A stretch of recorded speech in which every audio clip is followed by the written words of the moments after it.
சுப்ஹானல்லாஹி வ பிஹம்திஹி புக்ரதன் வ அஸீலா வذكر اسم ربك بكرة وأصيلا.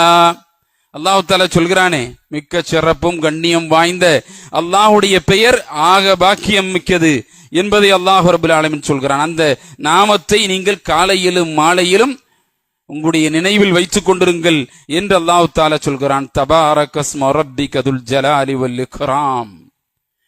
வார்த்தைகளில் ஆக பலம் மிக்கது, வார்த்தைகளில் ஆக சிறந்தது, கண்ணியமும் பொருத்தமும் சக்தியும் வல்லமையும் வாய்ந்தது அல்லாஹ் என்ற அந்த பெயர், அல்லாஹ் என்ற அந்த சொல் ஆக மிக சிறந்தது, கண்ணியம் வாய்ந்தது என்பதை அல்லாஹ் தஆலா அந்த வசனத்தின் ஊடாக நமக்கு சொல்லுகிறான் என்று சொன்னால், அப்படியான வசனத்தை கொண்டுதான் இக்ரா பிஸ்மி ரப்பிக்கல்லதீ ஹலக், யாவற்றையும் படைத்த கண்ணியம் வாய்ந்த அல்லாஹ்வுடைய பெயரால் என்று அல்லாஹ் தஆலா முதல் வசனத்தை ஆரம்பம் செய்தான் என்பதை வரலாற்றிலே நாம் பார்க்கிறோம் என்று சொன்னால், அல்லாஹ்வுடைய பெயர் இணையாத மொழியப்படாத எந்த வணக்கம் வழிபாடும் பிரார்த்தனையும் பாதுகாப்பும் இல்லை சகோதரர்களே, எந்த துதியும் தஸ்பீஹும் இல்லை.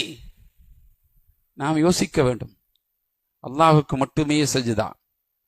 ஜனாசா தொழுகை நடக்கிறதே, ஜனாசா தொழுகை நடக்கின்ற பொழுது அதில் ஏன் ருக்குவும் சுஜூதும் இல்லை?